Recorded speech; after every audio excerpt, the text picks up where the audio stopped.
NL and MMD, well, they're not up to the same type of caliber that Maple and Karsa are.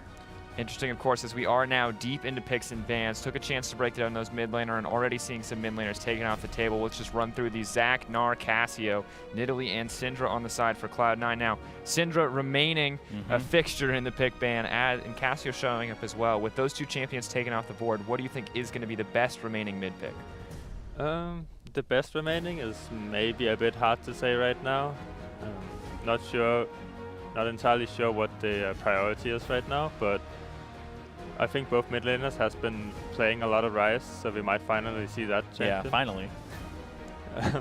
But besides that, I think Flash Wolves, when they hadn't banned Cassio, when they saw Syndra's banned out, and they would probably have played Syndra into Cassiopeia if both were left open. Yeah, I think right now, some people value the Vladimir very highly when Cassiopeia is off the table. So we might see a Vladimir come out for these teams as well. It is something that's kind of considered the safe pick into Syndra, and with her off the table, there aren't too many things left that give him a hard time with Cassiopeia gone too. So I'm interested to see. I think that Cloud9, though, like speaking about this, I think that they do get the Elise here and have one of the best ganking junglers that's left right now. We did see kind of some Lee Sin play come out. It wasn't necessarily the most exciting thing coming in from Meteos. He received a lot of criticism publicly for it. Additionally, the Zac taken away from him as well. Is hovering the Lee Sin now? This is actually some interesting priority. What are your thoughts on taking the Lee Sin over the Elise? What are the strengths there? I do think it's very interesting, mainly because Meteos is more known to play Elise than to play Lee Sin. But obviously, this just means Meteos has been practicing a lot of Lee Sin. I mean, he needs to, if he wants to pick it twice this early.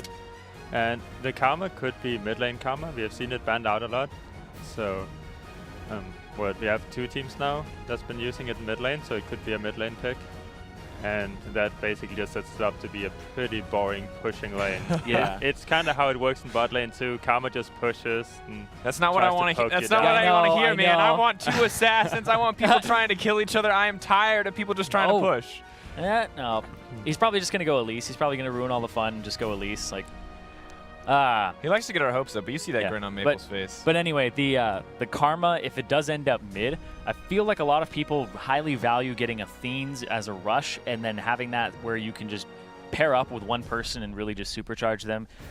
What are your thoughts on Karma and also like Karma builds? Because I feel like if you build her Athenes, she lacks that extra punch. Yeah, I definitely feel like we have a lot of different variations of Karma where I think the most optimal is just go Morellonomicon, so you have a bunch of damage, and then go, if you really want to be the support Karma, just go Ardent Sense afterwards. It gives you 60 AP and 10% CDR, along with like better shields, so I think it's really valuable.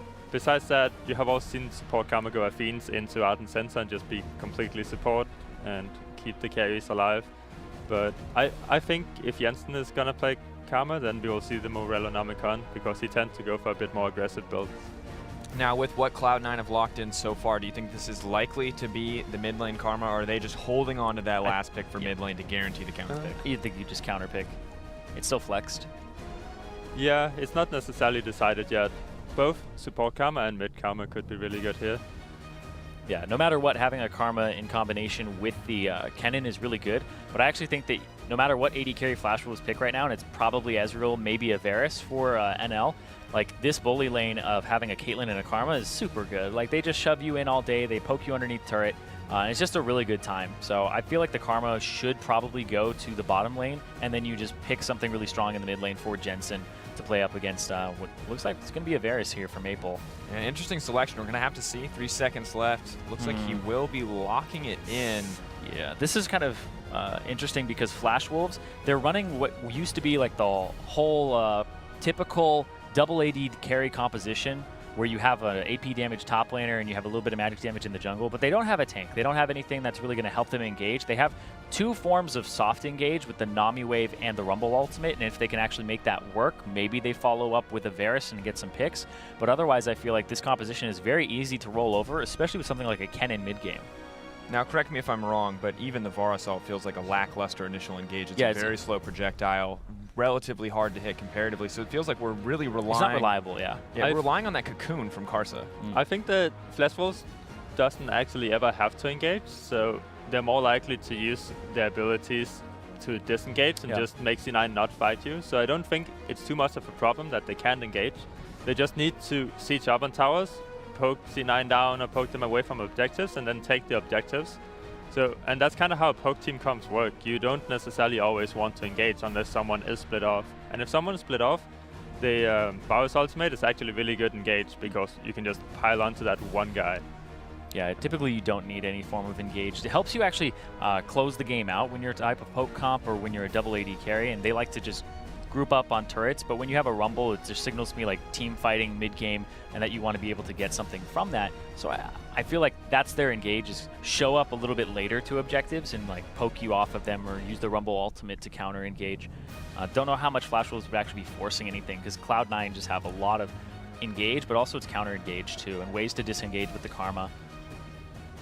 Yeah, so more specifically for this mid lane matchup, I think that we're just, I mean, for the first few levels, you're probably gonna see farming. Orianna wants to hit Lost Chapter, which is kind of her power spike when she can be a bit more aggressive, spam her abilities, because she does use mana. And the same thing for Varus, he wants to get to the tier of the goddess, and really just stack up the tier, hit some power spikes, and then once Ezreal and Varus has the power spikes, you're more likely to see them group up on towers, and then Rumble maybe roams down and puts an ultimate down and really just use all their abilities to force Cloud9 away from an objective and then take the objective and then kind of reset till they have all the ultimates again. For C9, I think that they can actually punish the Varus pick really easily because they have a Lee Sin. Lee Sin is one of the best junglers against Varus because he cannot take cleanse to escape the kick, and he needs to kind of preemptively just ultimate the Lee Sin whenever Lee Sin shows up. So that's a lot of pressure onto the Varus, and he needs to be really careful with that. Yeah, and on the inverse side, Jensen takes the cleanse because he's up against the Elise and the Varus ultimate, so it's actually a really good summoner spell for him to take. I'm glad that he's taking it because some people haven't been taking it. And so Elise matchups. Ambitious decisions, I think we can say, not opting to take the cleanse, but Jensen does take the safe route here. Not taking cleanse sometimes versus Elise is okay if you're playing against a really strong laner, but that's more depending on your jungle and mid matchup, where I think C9 came out ahead in this draft, just only looking at mid and jungle, because they have the stronger jungler and they have the stronger mid laner, and it's really hard for Varus to do anything because of Orianna's cleanse. So she can just constantly keep up the pressure and play aggressive. If Elise ganks, you can use the shockwave to interrupt Varus' Q or just to like pull him away. So I feel like C9 actually has a really good 2v2 to pressure Flash Wolves a lot. Really pressure coming down here on the bottom side, but of course, if you're watching this, head on over to Twitter, tweet at LoL eSports with the hashtag AskTheCasters. You can get more insight as we start to move into this laning phase as Jensen returns home, and Maple wants to make his way into the mid lane after that early bit of initial poke.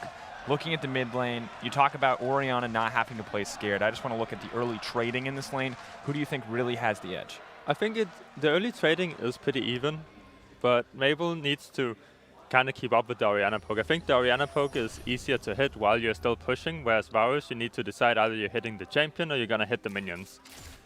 But it's pretty even early on, and yeah, I think C9 should maybe just look to hit level 6 and then win from there. Since from most junglers I talk with, they think that Lee Sin just outright wins versus Elise at level 6 because he can one-shot her.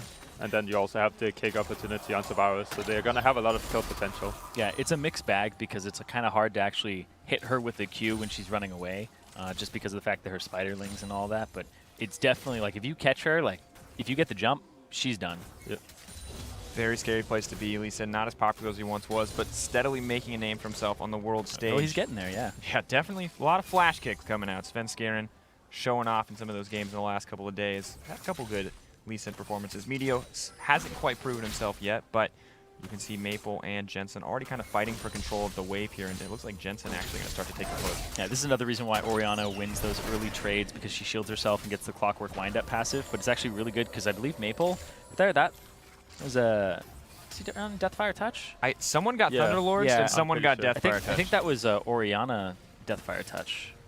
Or sorry, Orianna Thunderlords. We'll find out momentarily. Yeah, she it has was Thunderlords. Orianna Thunderlord. So yeah, he's running Deathfire Touch. I was like, what's going on? One thing though is that Varus is an AD champion and Orianna is AP, so Varus naturally has more AD since he's gonna take AD runes. So just from auto attacking, they're gonna go pretty even. Varus is actually gonna win out because he has his extra passive from the W2, and Orianna only has the passive. So that's kind of like early game traits for Varus. It's good for him to auto attack a lot. Yeah, and especially since he has the Corrupting Potion as well. Right? Yeah. So he's just going to burn through her potions and have a little bit more to spare. Yeah, that's another thing that's pretty good that you don't really see is that Jensen obviously buys 2 pots, whereas Corrupting Potion you can just keep refilling. So Jensen is kinda like losing out on gold every single time they take a trade just because of he's using his pots, so he needs to buy more when he bases next time. So I think it's beneficial for Mabel to try to trade as much as possible. Another reason why it's beneficial to trade a lot is because he needs to get less gold, since tier is cheaper than Lost Chapter by 150 gold, so he can base earlier than Orianna, and that's very good for him. Seems like a decent place to be. We did see Jensen take the blue buff from Meteos, one of the perks of those non-mana champions, but now a gank on the top side. This looks like it's going to be first blood, and that's some clean play. I'm die. Yeah. No top die today. No top This is die. actually pretty good for Mabel too, even if it doesn't directly impact him, because if Rumble can get the pressure in this lane matchup, then he can constantly push out and just roam down to mid and then put his ultimate down with Varus ultimate, and that's a very strong combination where Jensen needs to use his cleanse and then maybe even needs to flash out depending on how good the Rumble ultimate is. So Jensen's freezing the wave a tiny bit, but he's still going to have to back anyway, because yeah. Yeah, I think right here he just tried to make Varus stay. It's like if Varus doesn't To try and show, break then a freeze, yeah. yeah. So like some mid laners will be like, okay, I need to push this out. I absolutely cannot base, but Mabel doesn't care because he has his power spike, and he's like, I need to base and just stack this up as fast as possible. And obviously Jensen needs to push out. If he doesn't push out, he will not have enough gold to buy Lost Chapter, and that's a huge disadvantage for him. So he needs to push out and base, and that's really good play by Mabel to just finish the recall. All right, so they just actually bought pink wards on their first back. Where do you think each of them should be placing their pink ward? I think for Mabel, the problem with this is he can jump over so many walls, so he needs to kind of predict where Meteos will go and where he's coming from. But in the side of the river is usually pretty good, defensive behind the red buff, so he doesn't walk into the Wraith camp and then kick you from behind. The problem with Lee Sin is that he comes from behind and kick you. If he does go from, if he goes from the side, then Varus can just ultimate and Lee Sin won't be behind him, and he won't be able to flash behind him because he's CC'd. So definitely just have to watch out for Lee Sin coming from behind. Yeah, he's actually probably going to lose his pink ward in just a second here. Jensen will probably check that bottom bush. Yeah. Yeah. Saw him place it, and that's the thing is when you place your pink wards, you never want the enemy to see you do it, right? There's like top laners, don't walk into top lane, push it out, and then put it in that bush up there. Actually just walk around the wall and not like where the top tier turret is, and like move to the side, put it in the bush over the wall, and then walk to lane. Like never show that you've placed a pink ward. And this also depends a lot on the mid laner you are, because Mabel right now does not have pressure in the lane and Jensen has pressure. So he cannot take as much time away from mid lane as Jensen can, because he's just gonna be losing out. Right now you can see Jensen has a small experience advantage, so if Jensen wants to, he can play around his that experience advantage. So he can play whenever he's level 7, he just goes out and zone him out. He even does it now when it's level 6 to level 6.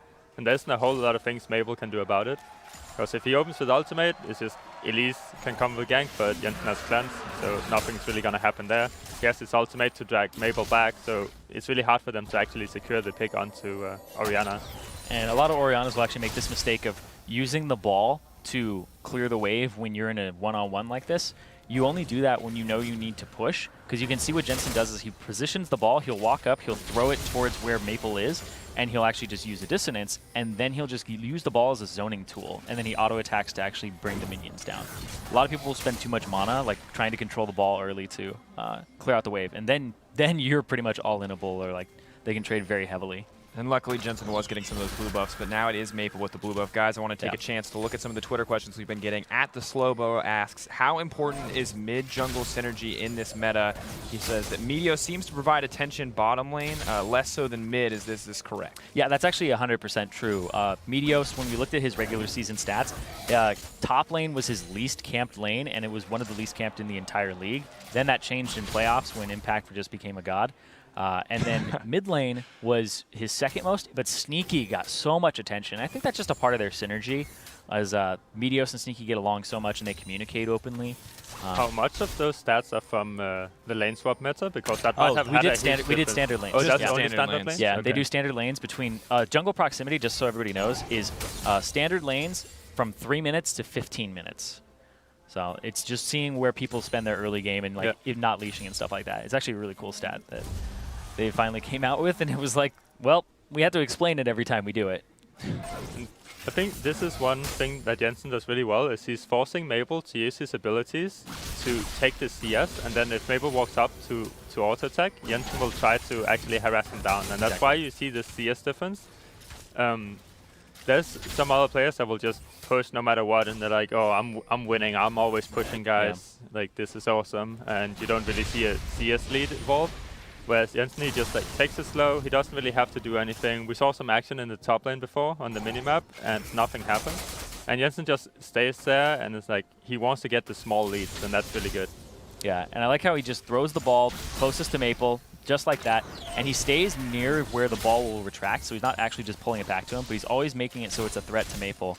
I actually want to answer the person's question because we got completely derailed about mid-jungle synergy and how important it is. I think it's actually incredibly important, not so much for the mid laner as much as it was before, but it's really important for the jungler because you have to be able to communicate when you need him to shove because you want to invade, or he needs to communicate with you that he's getting shoved in and your jungle is forfeit right now. Well, it's interesting that you bring that up because we talked about Meteos potentially spending more time on the bottom side, but in the SKT game, that was not the case. There was 30% jungle proximity for Meteos in the mid lane over the course of that game, whereas only 4% of that went down to the bottom side of the map. So you can see, kind of as you mentioned, that mid jungle has been more important. Admittedly, that match was a little bit more one-sided in the mid lane department. Jensen was suffering a little bit, but it kind of does tell the story of the mid focus. Yeah, there's a fight coming top. The TP came through from MMD, and it was a Australian lane. Everybody went for lane swap later. And this is a mistake that C9 makes quite often, I would say. Yeah. Where C9, they're really good when they group around mid because they play around Jensen's back timings. But I think that Jensen has a problem playing around his own team's back timing.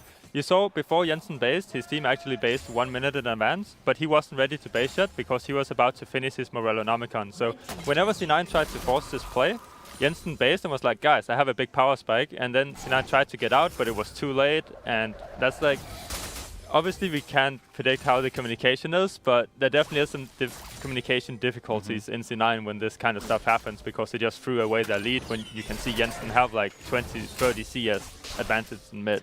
How frustrating is that for you when that happens? I mean, it's depending on whose fault it is. I mean, it might as well have been Jensen's fault, but for not just basing. Like, if he had based early and not finishing Morelonomicon, that's fine. He would still have an advantage in mid. He would still be able to punish the Varus, right? But he obviously wants his item, and then we can make the play. Yeah, so it's just a mindset issue, really. Yeah, it's a communication thing, too, because Jensen, even just telling his team, hey, don't fight here, don't push up that far. And just another thing on top of it, like, Impact doesn't TP into that. Oh, that's nice. Yeah, chunks him out. SwordArt's here, though, so SwordArt will probably give him a little bit of HP, and then the question becomes, does Maple stick around or not? Yeah, I think you sometimes see this where, like, you'll just use Orianna ultimate, chunk someone out. There isn't really any way that Jensen can get this kill because Maple still has his flash.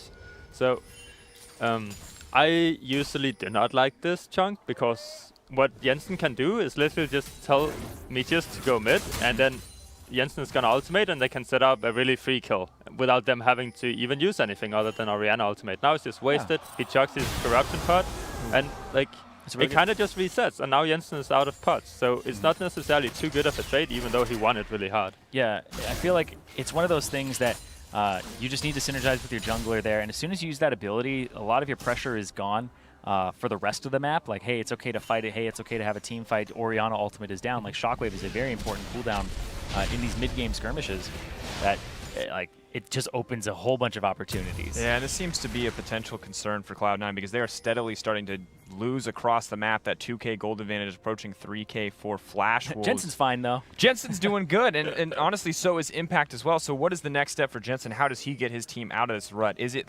using that Shockwave more for a team benefit? For Orianna, you don't necessarily have the best roams, especially not when you get poked down by Varus, and you don't necessarily want to face check the Elise that's actually fed now. So I think that instead of, like, right now they should do the same as before. They need vision control around mid, so Varus cannot poke Orianna down, so they always know where he is, and he's not going to move anywhere. But also, so Flash Wolves doesn't all of a sudden rotate mid with Rumble and then just put pressure down on Jensen, right? Yeah. So he still needs to scale up a bit right now, and he's going to keep getting a CS advantage because he can take everything on the map. Like, he's very strong right now. Yeah, and this is also an uncontestable second Infernal. And you can't contest this if you're Flash Wolves. If they did, they'd actually get obliterated because Impact has the TP advantage. Jensen has his Shockwave again. So that's just something that they can't go for. And C9 correctly identify that, sure, they're down 2,500 gold, but 2 Infernal Drakes does actually put you up there a little bit. I think that it's a little bit comparable. When does that 16% AD and AP really start to be the break point? Ooh, that was Shockwave not going to connect. That was not even hey, Observer. The cheeky zoom in, the cheeky BM from the Observer there. But it seems to me like at a certain point in the game. Yeah, let's get that replay, half motion. Oh my god. quarter motion. Don't actually do that. I think Maple would, or Jensen would never forgive us. Was Lee Sin around there? Because if Lee Sin wasn't around, there's no way he would be able to solo kill Maple. At most, he would maybe get his ghost. Well, he's also, the thing I think Jensen isn't taking into account when he does that, and it's not an all-in, is that the Corruption Potion still has 3 stacks on it. Like, he's just going to chug all 3 stacks of his Corruption Potion and be completely fine again. Like, you don't even buy any time. You just actually waste the cooldown. Yeah, I think this can also be a bit of nerves for Jensen. Mainly because it's like, he should, if he just wanted to chunk down Varus, he should have waited 1 minion wave because he was so close to leveling up that he would get the reduced cooldown from being level 11. There's no reason not to wait for that. Yeah, he's also going to get blue buff too. Yeah, so it's like he's going to have 30% CDR, he's going to be level 11, he's in a very good position, very good spot. So all he needs from his team is vision around mid. And usually you will see that actually Jensen swapped out to blue trinket really early, which is funny because I was talking a bit about how a lot of mid laners has been sitting on the yellow trinkets for a long time. I don't think it's right. And I think in this case you should be sitting on your yellow trinket because you can ward the mid lane. Usually what you do is you ward just in front of Varus tower, so obviously he cannot clean it, and then you see where the Varus poke is coming from and which lane he's rotating towards, so you can dodge the poke. And that's also something Meteos and Smoothie should be helping Jensen with. He needs wards around mid. So obviously right now the vision is okay. They know where everyone is on the map, and they're setting up for a dive in mid lane, which if they hit the Shockwave, it's a pretty free kill. But Rumble is roaming down. So this is 100% telegraphed. Like the way Jensen moved, go very wrong. The way Jensen moved, that's 100% telegraphed. Maple knows. MMD already got called down. Oh, Maple missed ulti.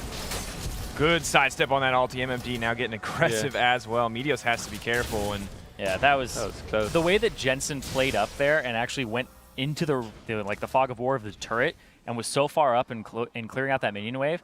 He's never done that this game. And that's just a shift in behavior, and Maple was like, he's got people nearby, right? When he played differently. For playing that far, but I don't necessarily think it's bad. If Jensen can force Maple away from the tower, it's really good.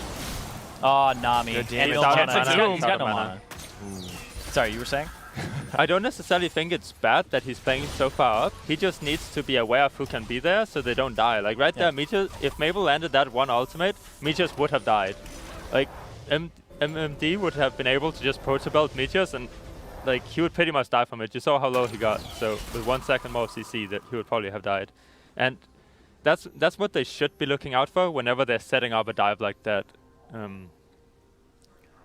It's kind of interesting, too, as we start to move forward. Jensen still seems to have control of this mid lane, but Cloud9 almost seem desperate to kind of extend the advantage that they've built up here. And Flash Wolves, you mentioned kind of telegraphing the play there. Jensen hadn't been getting aggressive, suddenly showing his hand. Froggen, I want to ask you about that. Is acting a thing in mid lane? Do you have to kind of be very aware of how you're playing and not changing your playstyle when that jungler shows up?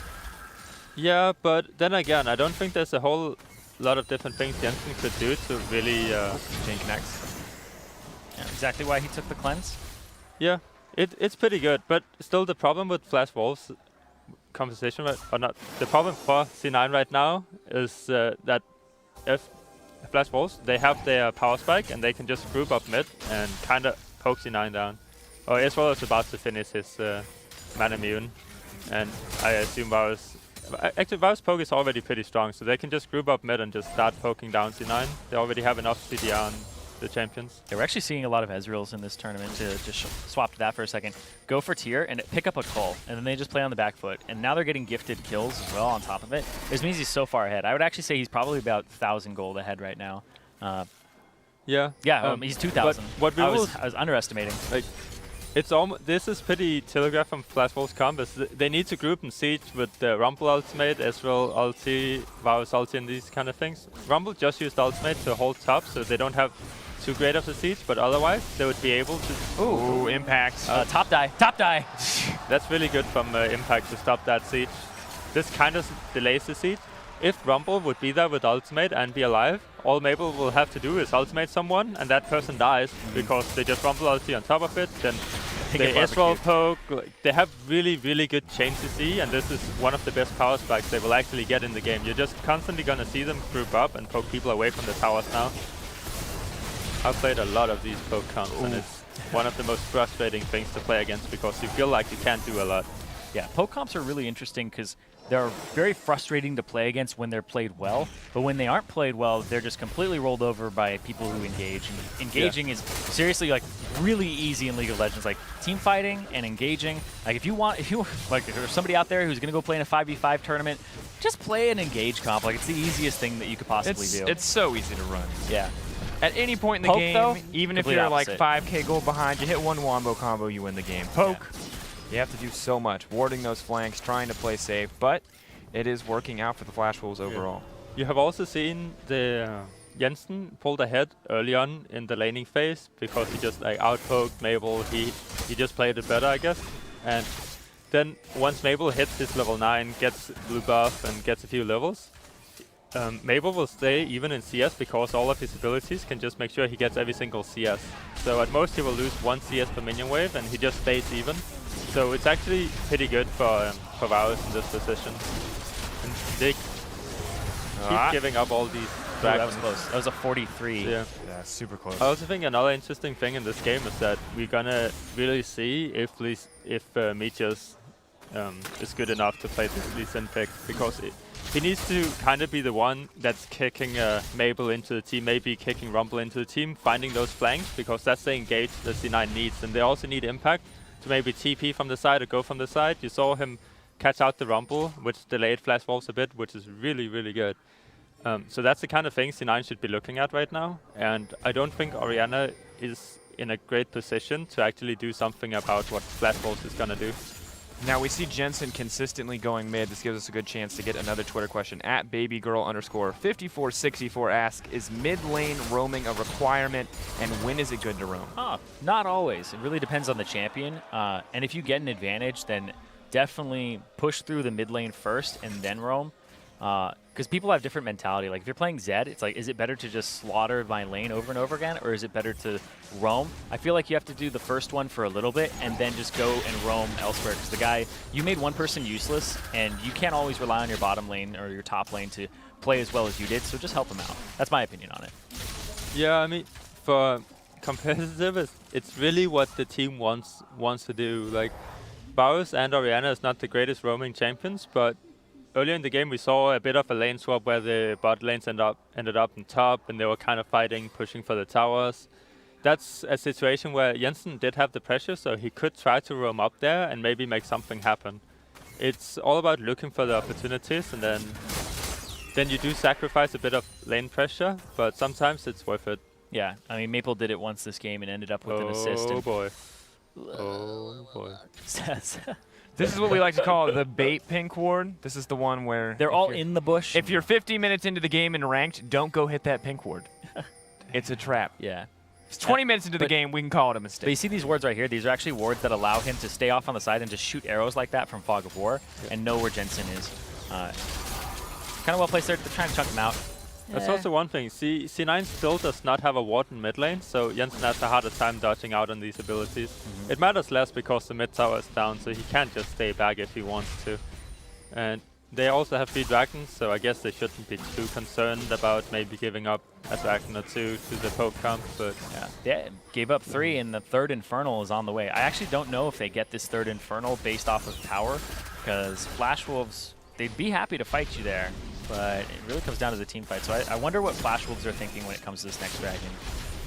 I want to look at both of these mid laners and talk a little bit about scaling. Varus still stacking up that tier. Orianna, I mean, a lot of flexibility in where she can go with this build. What is the fall-off point for each of these champions, or when are they strongest in the game? The 2 champions scale a bit differently, and it also depends a bit on the AD carries. Like, what's called Orianna obviously is gonna keep stacking up AP, but Varus is gonna do the same, just with poke. So Varus' plan in the game is not really gonna change. He's gonna attack whoever he can, and Orianna should look to get the ball into the backline and maybe one-shot someone. So he needs to really be stacking up a lot of AP. Where Varus can go for a bit more defensive build, and he will always be able to poke.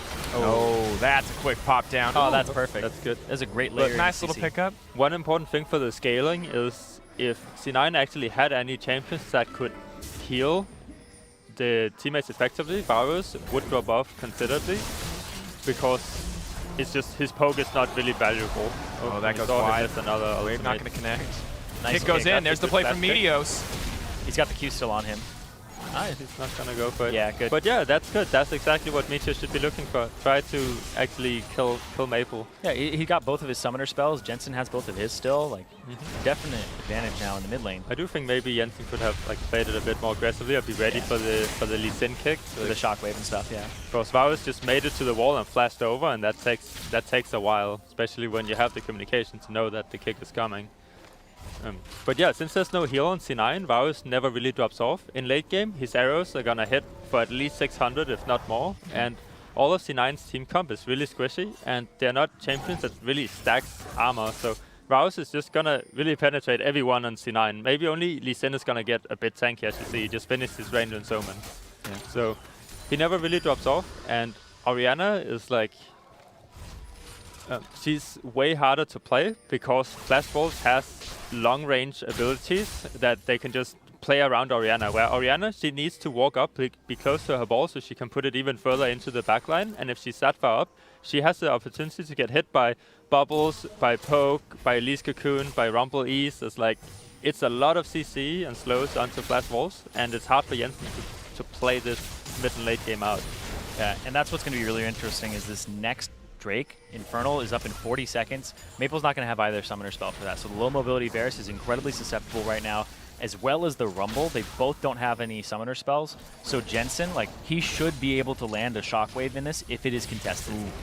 Like, there's actually no excuse if he misses it. NL throwing out these true shot barrages time and time again, trying to steal anything and everything he can. So far, it's just been a kill, although he has attempted the blue and the dragon. Now, Zirene, you talk about the theoretical setup for C9 here should be good if they can fight over this dragon. They have the tools. The flash is down from Maple, both sums, in fact. If he gets in trouble, he's going to make it out. But they have a pretty decent gold lead on the side of Flash Wolves. Is this not enough for them to just pull out the edge in the fight? Right now, they're concerned about Maple not having flash up, and then C9 obviously having flash on Kennen, and he's already there for the fight, so they need to really protect him, and they don't have the best comp for really protecting him if they flash onto Maple. So Jensen. Oh, he's gonna get shot. Oh, arrow. Flash for flash. Wave goes this over is the really wall. good for Flash Wolves. That's exactly what they needed, is that poke. Sneaky. They don't actually have to finish Dragon here. They should just let it reset and poke C9 down. They know Jensen is low enough, so if they, like now, Rumble's gonna go mid. Meteos went in. Nice predict for did Maple. not get it, but I think this is very risky from Flash Wolves. They could just stay around, poke C9 down, and not make it a 50-50 smite. And they still got the mid wave as well. Yeah. Like, they got so much off of that. They're in a really good position. Also, Caitlyn does not have blood. Kennen's actually looking for the ultimate here. He's going to try to come the impact. There's impact on the side. He's got exhausted right away. Really good follow-up with Shockwave. Yeah, that's the most annoying thing in the world when you get exhausted by Kennen, or Kennen gets exhausted. This is exactly what Flash Wolves has to look out for. Like, the only way they lose is if Meteos or Impact really flanks them like that. And even this wasn't too bad for Flash Wolves. Like they got the Kennen flash, which is obviously an important engage ability for C9, so it's not too bad.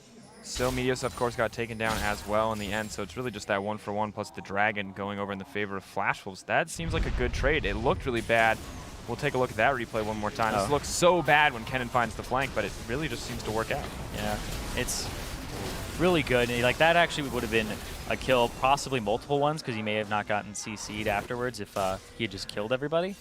I am interested in seeing how Jensen got caught, though, in the previous fight. I would actually really I really think like that to see might have been a Varus ulti or something like that. It's either a Cocoon or a Varus ulti, but the next one does follow up. It was the Cocoon at the start, followed by the immediate follow-up from NL over the wall. So that in the previous fight, they just leapt right over those Caitlyn traps to get that pick going. Jensen kind of disrespected that since he did have his cleanse up. Like, he could have cleansed and just ran away and maybe not have to flash, and then C9 could have taken the team fight, maybe. I think had a better chance at the dragon.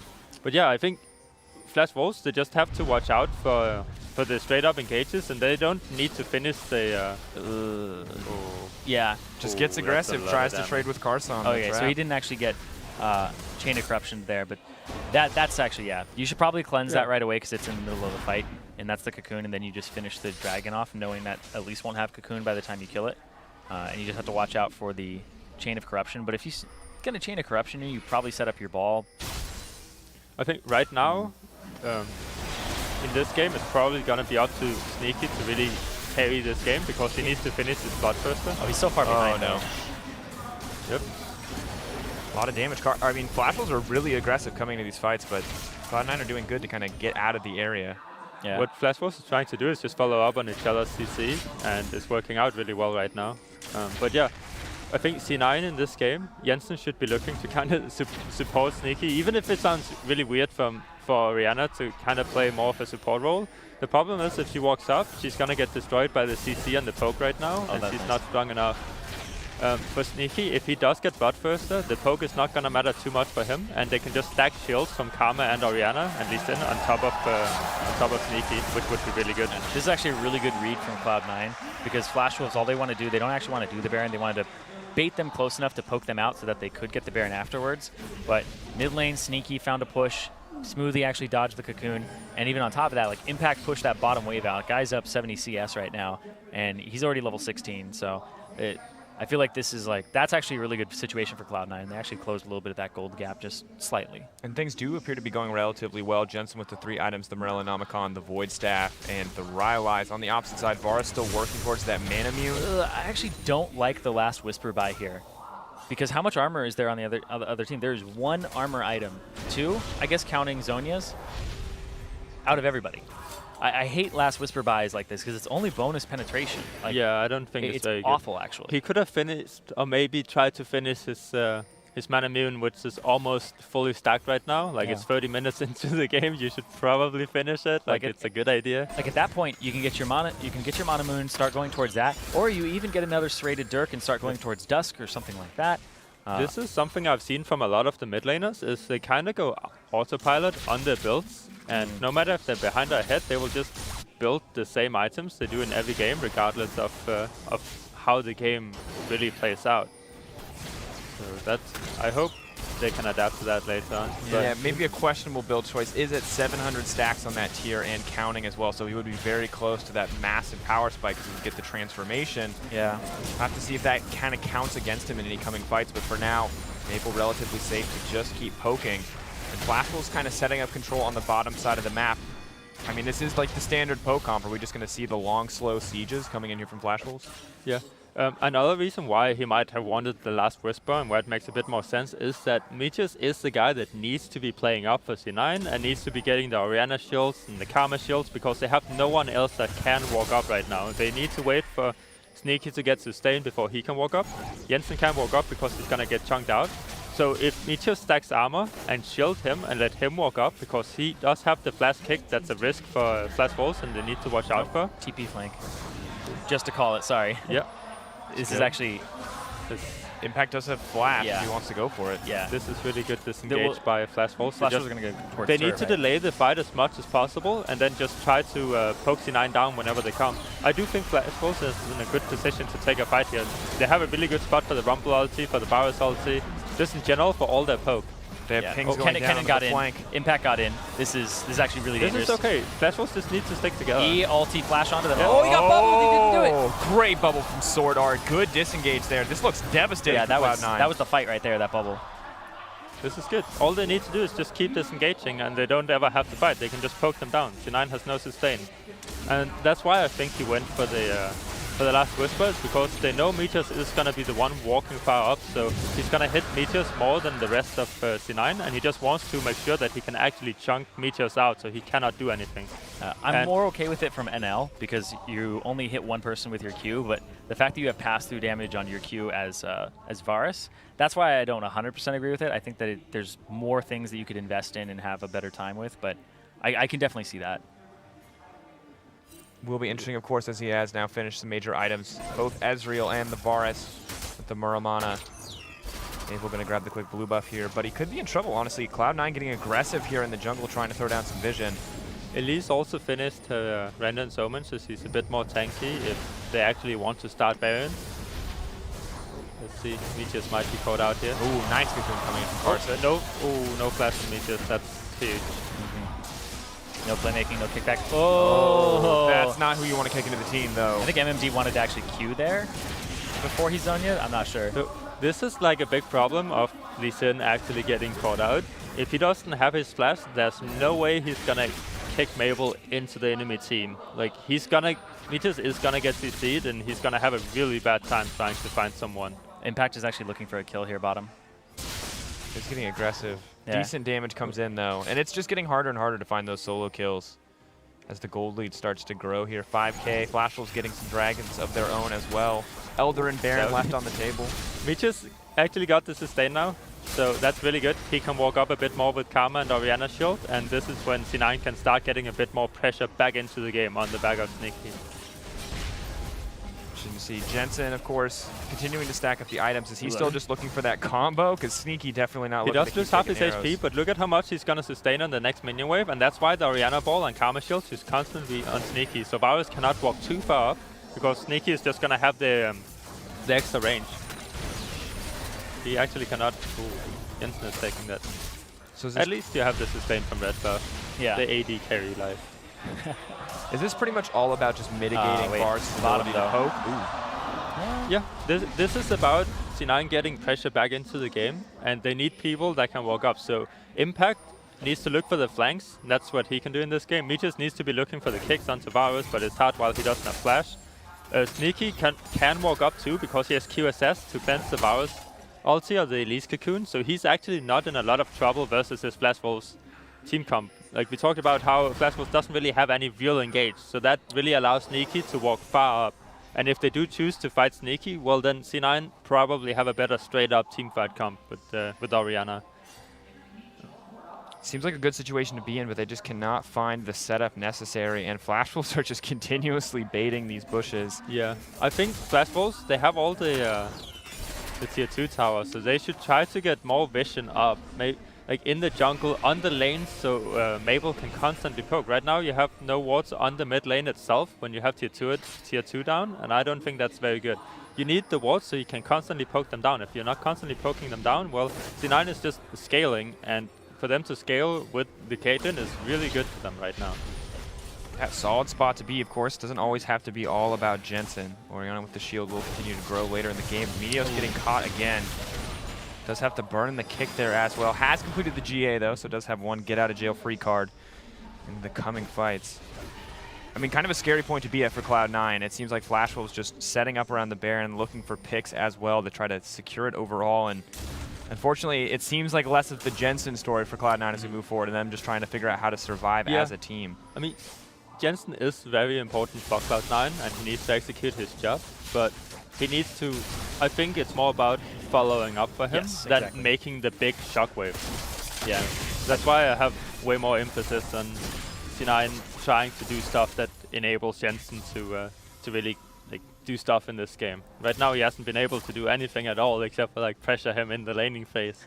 So it's almost gone too. It's just 30 CS difference, whereas I think Impact, a lot of this game relies on him and Meteos, like you said, for the playmaking. Like if they can get in, they can actually get a good engage.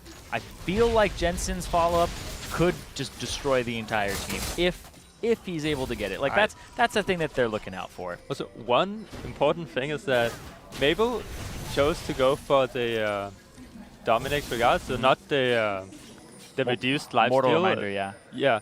So he should have. I personally think he should have tried to reduce how much sneak he is gonna heal in this game, as we're probably gonna see a sword. MMD's Dunzo. Yep. Here comes the Nami wave, though. That shield. SwordArt putting on a He's dead, show. though. One more auto. It's going to get him. It's the 1-for-1. This is not worth for flash wolves. They used the exhaust and the flash on Nami. Oh, suddenly Meteos is in the Yeah, middle of the Karsa. team. Up. Oh, there's some Jensen stats. We don't need those because we're going to watch this. Oh. This is really okay. good job. Ball delivery service comes through. Maple throws down a bit of poke. No flash. Okay. Yeah, C9 can probably not do Baron because they can get they're gonna get out. But yeah. I mean, just a sudden explosion of aggression there. Finally, we see the ball delivered for Jensen, so he's able to make a little bit of an impact overall. But is this going to be one of the issues as they move forward for this Orianna pick? Is they just don't have a good way to get it in there? They just need MMD to stop intentionally feeding right now. Like stop, like literally stop going bot to impact. You have died most of the time, so gotten out with just a sliver of HP. There's no reason to be there. Like, just be there when the minion wave is at the tower. You're not gonna get dove. You have hourglass and everything else. Like, just stop. Just let Maple and NL just poke out C9 and kind of win the game from there. Because right now C9 is coming back into the game, even though the gold lead stays the same. Just because they keep getting more and more sustain. They get a bit more armor, a bit more items. Like, it's getting harder and harder for Flash Wolves to poke C9 down. So, and they also lose a lot of pressure in the game, even though they wasted the Kennen flash. So. Well, now they're taking the initiative to go onto this Baron. I think we got to keep our eyes on that Orianna ball. If they have a deep ward that the TP from Impact can come through on, then it's definitely good for them. It's interesting that they force it and choose to run away. I think they're waiting for Impact to push up more. Yeah, but then you shouldn't start it in the first place. Yeah. I would look for Cloud9 the second they start Baron and you see Flash Wolves come. You need to, like, we're gonna engage right now and then make it happen. Like, have a plan if you start Baron, else you're gonna get poked down, you might need to base, and then Flash Wolves actually has a pretty fast Baron. They have a Mountain Dragon and an Infernal Dragon. That's sneaky flash. No flash. Good that they got the flash, but burn both so ults. Impact is still pressuring on the bottom side as well. This could be disastrous. The good thing for Flash Wolves is that they can waste the ultis like that and just wait for them to come up again at this point in the game because they have this amount of poke. Looks like we are going to be in a little bit of a base race. They're just going to Meteos burn down this mid. He's going to have to place a ward, though, for Impact if they want to even make a play. This is going to be really difficult to this is weird. do. Now Impact is left uncontested to push in the bottom lane inhibitor tower. Flash Wolves moving down. If they go to Impact, though, they go to Baron. Yeah, MMD should have been bot to hold the bot lane tower for sure. Like, there's no reason not to hold that tower. Like, he doesn't need to fight Impact, just hold the tower. Yeah. And then he can join in. And Cloud9 come out on top in the trade in the end. It's a 2-for-1 tower trade. It looked really bad there for a second, but Impact just keeps up the pressure. Yeah, he's really saving this game. And I think his last item should be a Rylai's Crystal Scepter. Because as Kennen, once you have enough cooldown reduction, your W, you can actually just keep using your W over and over again. Its cooldown is shorter than the duration. So people can't get away from you. They legitimately can't get away from the Kennen. And if that's what he goes for, I feel like it helps him stick and stop Maple and NL and like MMD from getting away once he engages. I think he should go for Death Cap instead of Rylai's because they already have 2 Infernal Dragons and he has racked. It's his last item, that's actually so he has racked up a lot of AP already. So if he goes for Death Cap, he is actually gonna one-shot every one of Flash Wolves.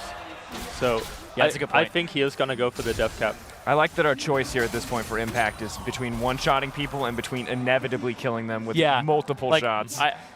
Whenever I actually play Kennen, I really like second item Rylai's, like most mid laners. But in Magic matchups like this, where you want the Abyssal Scepter, then you go ahead and get that. Flash Wolves, though, they start this up. This is really good. Jensen's on the other side of the map. Close. What is he doing? They have wards in mid lane. They know he's not close. He's clearing a pink, yeah. Yeah, you want to be. There's the engage option. Meteos chain CC'd, isn't going to get it. No peanut moment They for need to get out of the pit. They need to get out of the pit for Kennen. Yeah, he can't get in there. Back. Wait, why'd they go back in? For the GA? Yeah, for the GA. It's okay since C9 didn't really commit, but it would have been nasty if they had to team fight on Orianna Kennen inside the pit. I don't know why Jensen continued to clear that ward. I feel like you just walk over it and run. Like that. Yeah, I don't know if that was. I guess it was a pink ward. He was stuck there for a while. It's 4 seconds of his time. Maybe Jensen a little bit frustrated with having to play the game so slow despite being so far That's ahead. what you need to respect. You can't just go to blue buff. That's what I was talking about earlier. Get get wards on the mid lane so you know where people is going, so you can constantly poke them down, and that's basically what gave them a free Baron, is that they know where C9 is. I also think this is wrong from Impact because he doesn't have teleport anymore. Like, I don't think you can actually match the Rumble. Even if you kill him, they force 5v3 down mid. You need to wait for Meteos to come back up, and maybe you get the inhib if you kill Rumble. But I think he's gonna have a hard time killing Rumble, right? yeah, the guy went for Bane's This- Veil. Yeah. It's like, whew. This is an opportunity, though, for Cloud9. We talked about them not wanting to group in the Baron pit, and the Elder Dragon pit is no different, but it seems to me if Flash Wolves get this, it could be the last shot for Cloud9, but they're too far away. They're gonna be Okay, too so slow. I think what C9 is thinking right here is that Kennen has his flash up, and they're gonna wait for him to get his death cap. He's stacking up gold right now and needs about 300 more gold. Actually, 250 more gold now. Before he has his death cap, and then when he has death cap, they're gonna try to actually team fight them and try to get a good engage. So we're gonna have Smoothie and Meteos try to get a good. Actually, no good TP wars because he doesn't have TP. Yeah. So it's up to Impact himself. Needs to show he's the world champion. Oh, all in on Impact. Yeah. For the final fight, Jensen maybe Pretty looking to help much. out as well. They can combo it really well with the Orianna ball getting onto Kennen maybe. He got it. or He got it. He's shield. rushing down. Yeah. have to see. Flash Wolves are kind of grouping up, but they're giving a lot of respect over to Impact. I don't know if they're going to give him the chance. Yeah, they just need to constantly just poke down C9. They just need to wait for some poke to land. Enno can walk up and hit the inhibitor because he has flash and he has his E to get away. I feel like if you're Impact, That's a lot of... is a late one too. I feel like if you're Impact, you actually walk out of top lane and you just go through the top jungle. I know he can't know if it's warded or not, but Yeah. actually, cool. Question for you: if you're Impact right now, do you actually swap for a sweeping lens? Yeah, I mean, I think so. I do Kennen think should do that. it's a good choice because he needs to know where it's warded, but at the same time, it took too long for him to get to depth cap. He should have told his team, "Yo guys, I need to get all the farm. This is the item we're waiting for, so let me get everything, right?" So he should be looking for a flank at that point. Right now, as long as they can stall the towers from falling down, it's okay from them. I guess that's why he's not walking around, because they feel like they can hold that tower, and they're backing off now. Yeah, Flash Wolves are playing so patiently here, not willing to give up a single fight. They know Impact has the potential to just obliterate their backline. I mean, if Flash Wolves don't overstep here, when is the next opportunity for Cloud9 to actually get one of those fights? They just have to wait for Flash Wolves to mess up. Like, obviously, they need to be looking at, they need to get the Impact flank, maybe the Meteos kick. It's the same story as before, but the more the game goes on, I feel like Flash Wolves is, kind of not wanting to risk anything could cost them the game. Like, they have Elder Dragon and they have Baron, and they didn't really push any lead with it. They just tried to poke C9 down and get the 3 objectives. And when you've been playing that way the entire game, it's really hard to change your playstyle from being like, okay guys, we actually need to win a fight to end this game. Because no matter what, you're gonna have to win a team fight to win the game. It doesn't matter how well you've played up until this point. It's like, now you need to actually win a fight, not just poke them away. And that's gonna be the struggles of Flash Wolves. And of course, Meteos losing his flash in an instant. We talked about how crucial that is for him to make the big kick flash kind of plays. But I want to take a chance to look at the itemization coming in from Maple. We do have the Death Dance as a final item. What are your guys' thoughts on this? I saw this the other day where it was a Caulfield's Warhammer really early on for Varus for more cooldown reduction, and then he eventually got Death's Dance. I think it's pretty good for him. I think it's going to keep him alive. As opposed to a Bloodthirster, this will actually stack up on physical damage dealt, so as he pokes with Q, if he got chunked out or anything like that, he can still get HP back. Yeah, I think it's not a bad item by any means, but I have seen some people like to go for rapid fire cannon. Because if you go for rapid fire cannon on Varus, he can attack the tower kind of in front of Caitlyn and just give it an auto attack every single minion wave when you're slowly getting it. The same thing in teamfight, you're a bit safer. You can follow up a bit easier if you have that one extra hit. So it gives less damage, but it might actually be better for sieging down the tower. And then he can always trade it out if the tower eventually goes down or something like that. And we also saw Impact lose his flash, which is huge for him in the teamfight. Like, that's really what he should be looking out for. Like, he needs his flash up to actually destroy Flash Wolves in a team fight. So every single time Flash Wolves does this, they're a bit safer every time they siege, and it's very, very good for them. With Meteos flash down as well as the Kennen flash down, is this the opportunity for Flash Wolves to force that fight you're talking about to just win the game? They can look for it, but Can't force too hard though. it's very hard for them to force just because of the comp. They can hit like Elise Cocoon or something, but this is when Sneaky can actually walk up. He has all his items, and he's gonna look to obviously carry this game now. He needs to be the one walking up and forcing Flash Wolves away from the tower with the Karma shields and with the Orianna ball. So I really want to see Jensen and Smoothie combo up with Sneaky and just like force Sneaky away, because if he has the shield, he's never gonna get low, and he can always keep them away. So every time here you see that he is basically alone when he's protecting against Ezreal and Varus, and he just Jensen can't walked too hold far it. forward. Oh, that's not where you want to be. They are going to back off though. Yeah, Don't they wanna get tried that to flank. force the fight for like while they know Ezreal and Varus is now you're bot. gonna lose bottom turret. So yeah, but now they're just not getting what they really want. I think C9 is not playing aggressive enough for this to work out really well for them. And Jensen is just gonna go trying to hold everywhere, and the same thing, Impact is not gonna do a lot if he's not coming from a flank, or if he can't get onto a Flash Force. So I feel like if Smoothie ever gets the Talisman of Ascension, it's actually a big spike for the team.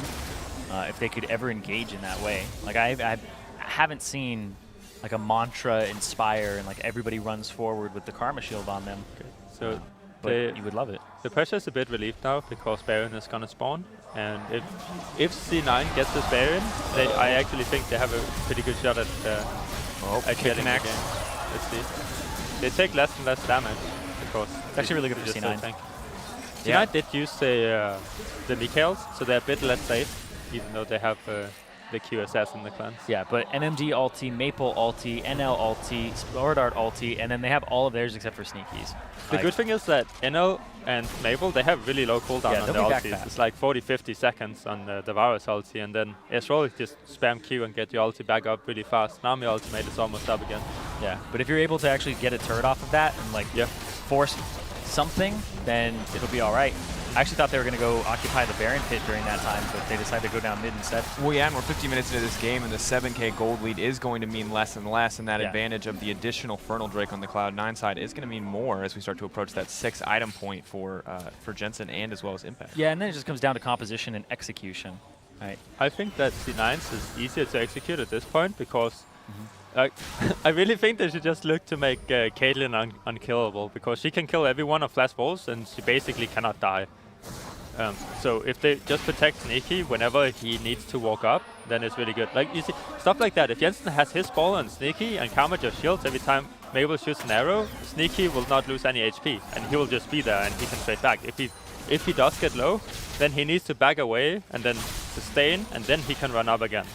And that's a huge issue, and that's why Varus doesn't really fall off versus his team composition. Like, one of the big issues as well, as we look for this, so often you can get Mortal Reminder to mitigate the healing of champions, but that's not something that affects shielding. So if the shields keep coming, there's actually nothing they can do to make those shields any smaller to stop the constant reinforcement of that life bar for Sneaky. that's why I would have liked a Mortal Reminder to reduce the healing that Sneaky can't put out. Like, if he does get hit, it should be much harder for him than it is to like really sustain back up.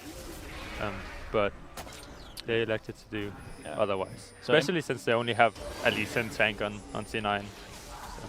Yeah, not many people with more HP than him.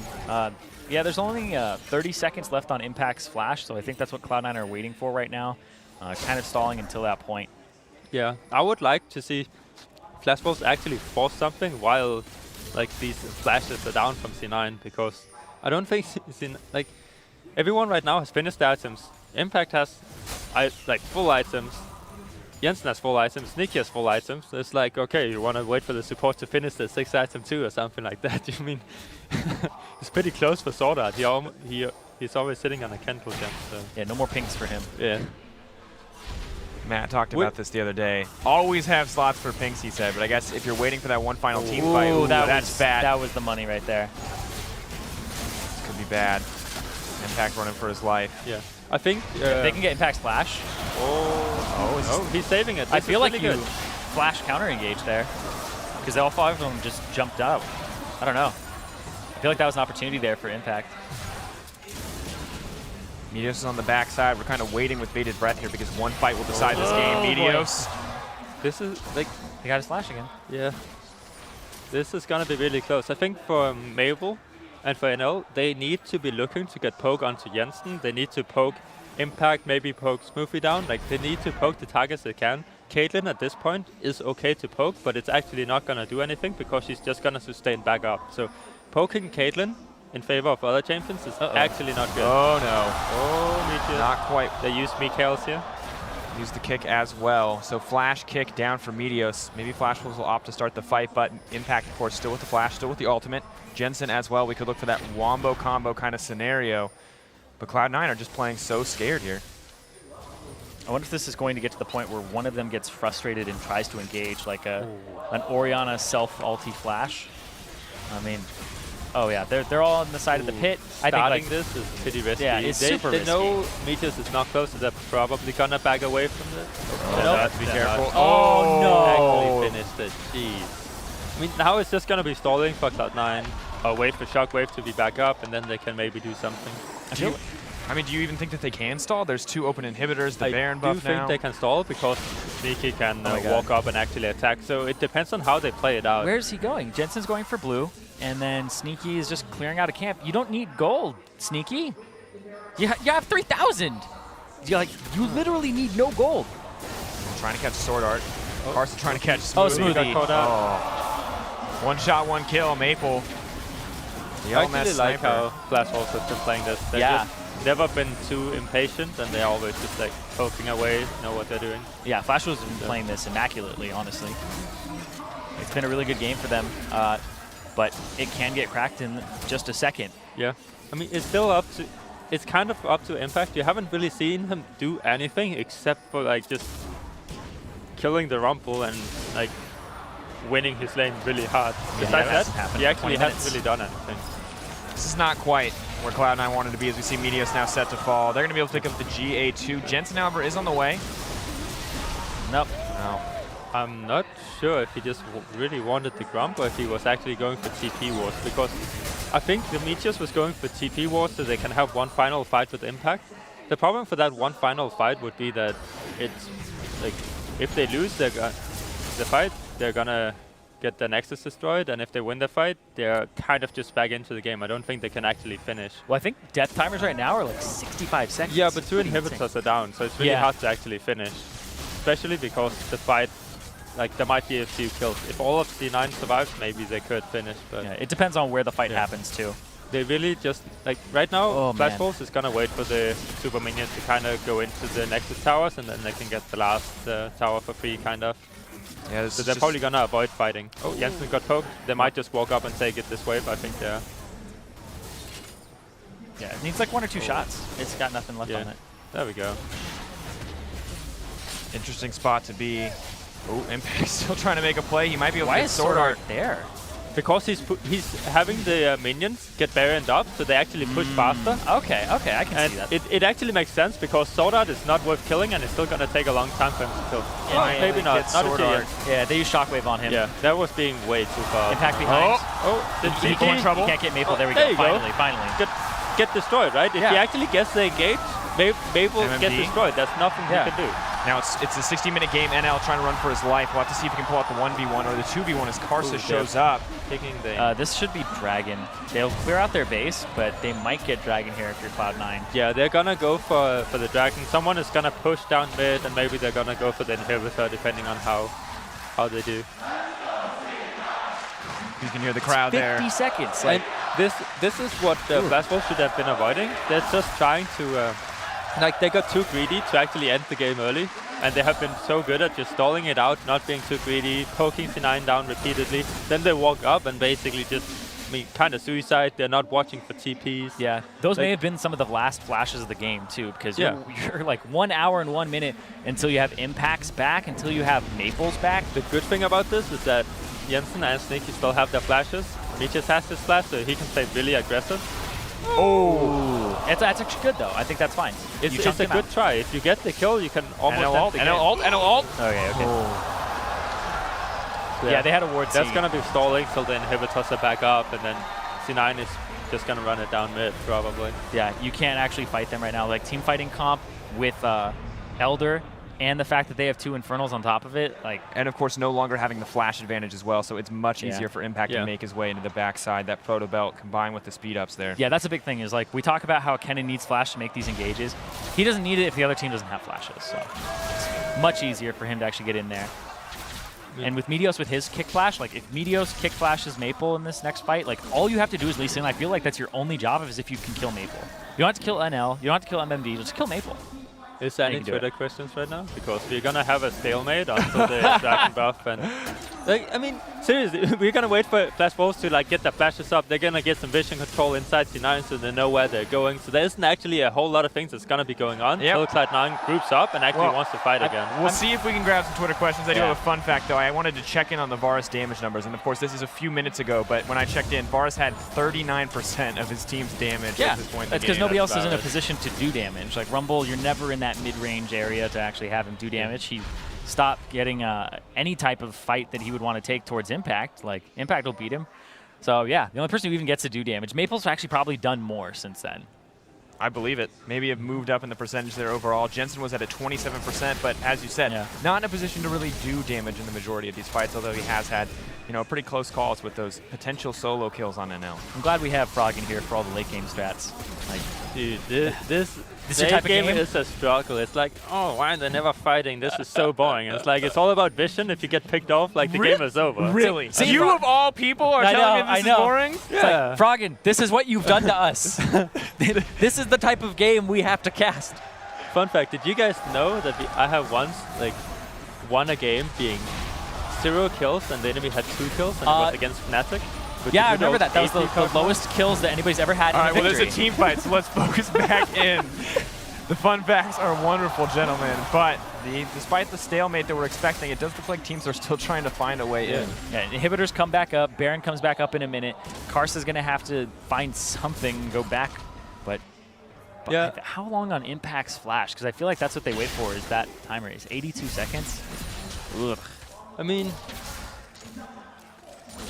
honestly, this is the point where those Ionian Boots of Lucidity come in pretty handy. Those reduced summoner spell cooldowns. It is a minor thing, but minor things are kind of the big deciding factor in these fights. Yeah, every time I've played Kennen, though, it's like Sork shoes or bust. Like, if you're going for the Ionian Boots of Lucidity, you're kind of a utility bot, and you don't do as much damage for sure. And killing the AD carry or the mid laner is your main goal. I understand that, like, it's a lot more utility than frequently not killing the AD carry. It's kind of strange, but I feel like Sork shoes just feel so good.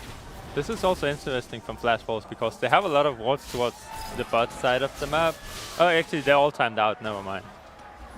But yeah, they're gonna look to just ward up and then try to poke C9 out. And if they can successfully poke them out, they're gonna, they're just gonna try to do Baron. Impact is on the way. Why are they always doing this over the wall? I feel like 6K. Are C9 afraid of the approach? Impact's gonna need to flash in there if they want to get anything. Are they gonna get it? Yes! That is a steal coming in from Jensen. That's a massive turning point. He did use his ultimate, though. He did use his ultimate. Yeah, Impact would have to counter-engage. And the shields are down. This is the fight. Meteos is trying to run for his life. Impact still has flash. He still has ultimate. He's just going to use that empowered recall. Cocoon does not connect. This is kind of good for C9 if they do not lose all 3 of their inhibitors. So if they lose all 3, it's going to be stalemate again. So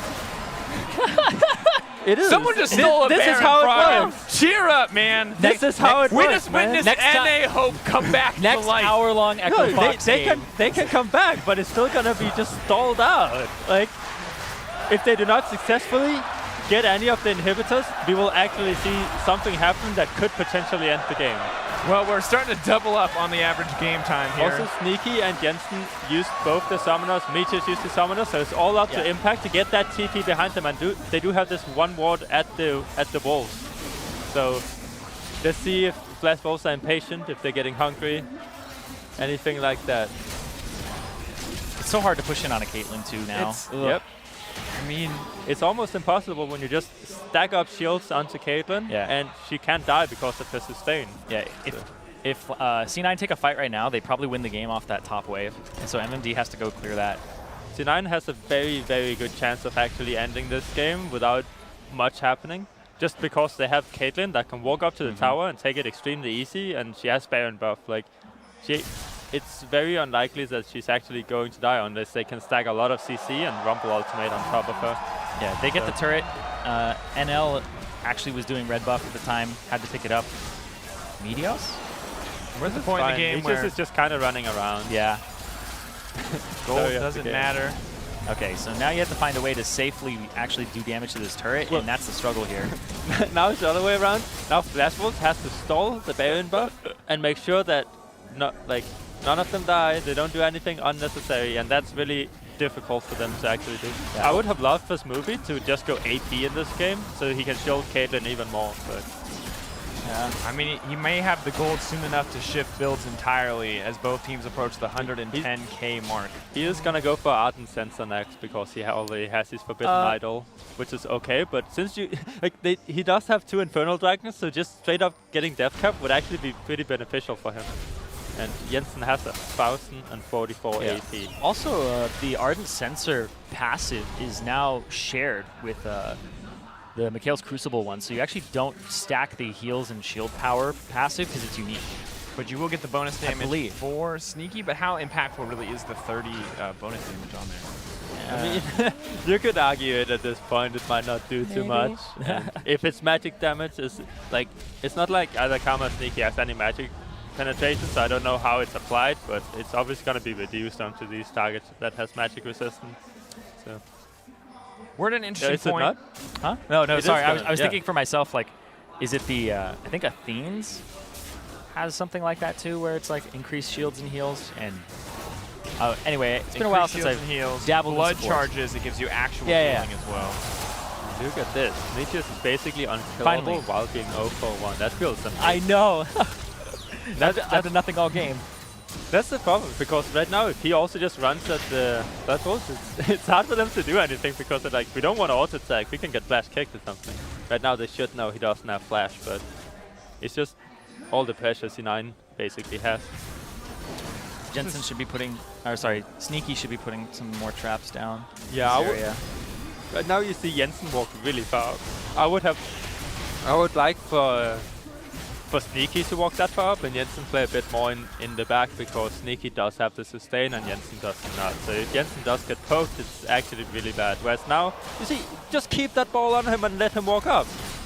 He's gonna sustain back up now, obviously, but besides that, just keep the ball on him. Let him walk up and he can take everything by himself. Wow. And it's a free clear for the top side of the map too, and they don't continue to push or anything like that.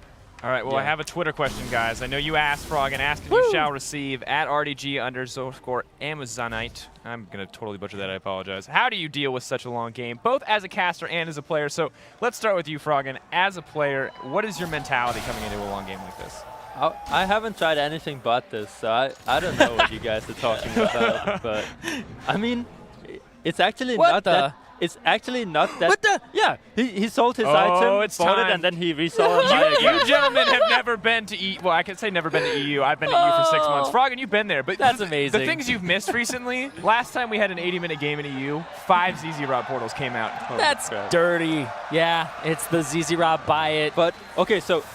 How you deal with late game is knowing like what you're capable of doing, what you should be doing, and what you should not be doing. There's these things you should absolutely not be doing, and it actually doesn't matter too much if you're not doing anything at all. Because late game, if you're not doing anything, just stay at your tower. You don't have to do anything. Everyone is at full items. Who gives a crap if they take the entire jungle? They're doing nothing with it. Like, it's just some extra gold. Like, obviously the buffs are very important, but it is not like... You can just wait at your tower and wait for them to make a mistake. That's how it is most of the time. Whoever makes the first mistake is going to lose the game. And I feel like Impact should have a sweeper right now. Like, that's been a problem the whole game, is because Meteos sits on that trinket for more ward hops. It's like, should have another sweeper here. It's one of the reasons that they haven't been able to actually catch anybody or start any fights, because they're always afraid of the vision.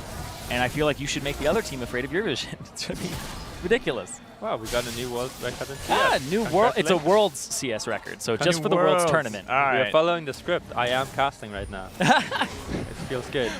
He breaks your record. Are you cursed? Is this your curse? If Froggen is involved in the game somehow. It's pretty boring to watch this, but it is. I mean, you see all these small things happening. Right now, Meteos is behind them, and it's like, oh, I'm gonna look. He's been there for a long time too. Kick Mabel, you know? It's all about these small mind games. Oh, there we go. There we go. One kick. One kick. Oh Let's no! go. There it is. Yeah. There it is. Cloud9 coming in big. Oh, I think I'm gonna be able to get it. Flash though. Wolves needs to. You need sneaky up though. They need. Oh. No. Okay. Yeah, no, that's game. I think they got it. Yeah. If no one on C9 dies right now, they're gonna win. Nice trap. Yep. I told you, it's all about making that one mistake. Right now, Flash Wolves just walked up mid and walk into an area they have no vision of, and you know C9 has vision. Okay, so what Flash Wolves should have done, walk down mid. Literally, walk down mid, take 3 inhibs. If C9 gets the Elder Dragon, it does not matter at all. They're not in position to take it. So just take the 3 inhibitors, and then you can back away. If C9 walks in your back, you poke them out as we did before, and then you just like kind of walk away, or if they really force the fight, you have super creeps coming your way. You have 2 in each lane that's coming, and it's just way easier to end out the game. Now they're like, I'm gonna walk in blind to Elder Dragon, and that's not good at all. Yeah, and Meteos actually stayed there for so long. I'd actually love the time, how long he was there, because they knew there wasn't any vision, and he's like, I'm just gonna plant myself right here at the red buff. And it was a long time. I want to say it's about 45 seconds. Really good. The entire game, he has like known what he needs to do. So regardless of his score, I would say he is really trying to do his job the best that he can, right? And then it's just like kick Mabel into the team. One time he doesn't see it, and it's game breaking. We talked about it earlier. He's got one job. You have one job. Basically, yeah. That's all you have to do for your team, and you will win the game. That's why C9 is picking this in, regardless of how it went earlier in the game. So that's pretty good. And Impact also got in really well. He did use his flash though, which I'm not sure if he needed to, but it is definitely something you want to just like make sure you win the fight. So yeah, it was the kick into the flash from Maple. So Maple had to flash back.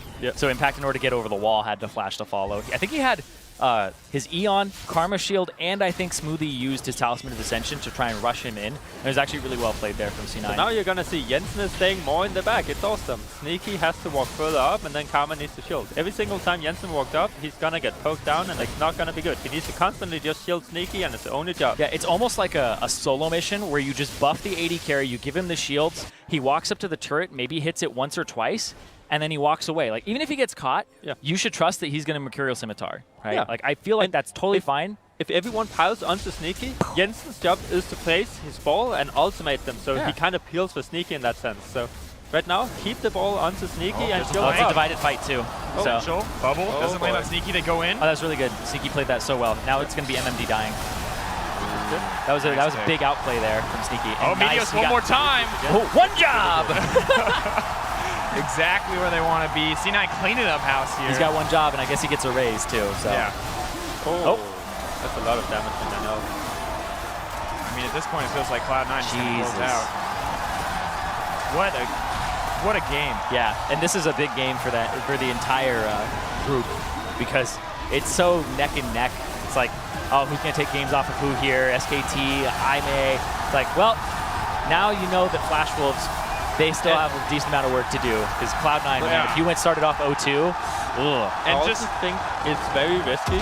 Just for this Flash Wolves, it's like, you need, as I said earlier, you need to play one style the entire game. You need to force them away from the objectives and take the objectives. But then you get to this kind of later stages in the game where you need to actually win a fight and really go for a fight. And they hadn't really done that, right? So playing on Worlds, like some of the first games, have a bit of jitters, going for a poke comp, and then like not being able to get that last one team fight that could potentially end the game. And then when they finally actually have pressure, then they throw it away by walking up too far. That's a very risky comp for Flash Wolves, and I think they did really well early mid-game, but they definitely have work to do in the later stages. Yeah, we talked about it immediately in Champions Select, where this is a composition for C9 that's much easier to execute on, and when it gets to that late game, and it gets to that 70 minutes, it's like, all C9 have to do is press their buttons and run at them. And Flash Wolves have to make sure they're fast enough to run away, have to land their skill shot abilities to disengage, and that's the big thing is, like, Kennen runs at you with a gigantic field, Caitlyn just right-clicks, but you have to be able to hit your abilities if you are on the Flash Wolves side, and that's what's a really big problem there, is in those tense team fights, you have Elise coming from behind and kicking, and it's just really, really rough. And gentlemen, we were minutes away from setting the record for longest game at 70 Worlds, minutes. all Worlds in history. Fnatic OMG still holding the record at about 72 minutes, just short of that. So we were 2 minutes away. If Flash Wolves had held out, we would have been the people to cast the player experience stream for the longest game of all time for Worlds, which is the worst prize, in case you're wondering. But obviously, you know, very well played by Cloud9 to stop the bleeding there, to pull it out in the end, and kind of just, in the end, held on, and it felt like outscaled. Yeah, it was really strange because we saw at the very end, the equalizer came down from MMD, and they're like, all right, now it's time to engage from Flash Wolves. Like, that's something that should have happened 30 minutes ago. Yep. Like, legitimately 30 minutes ago, 40-minute mark when you're sieging their base. Like, even if you're pushing them off and dealing enough damage that they have to back and go get home guards, like, at least you're getting that inhibitor.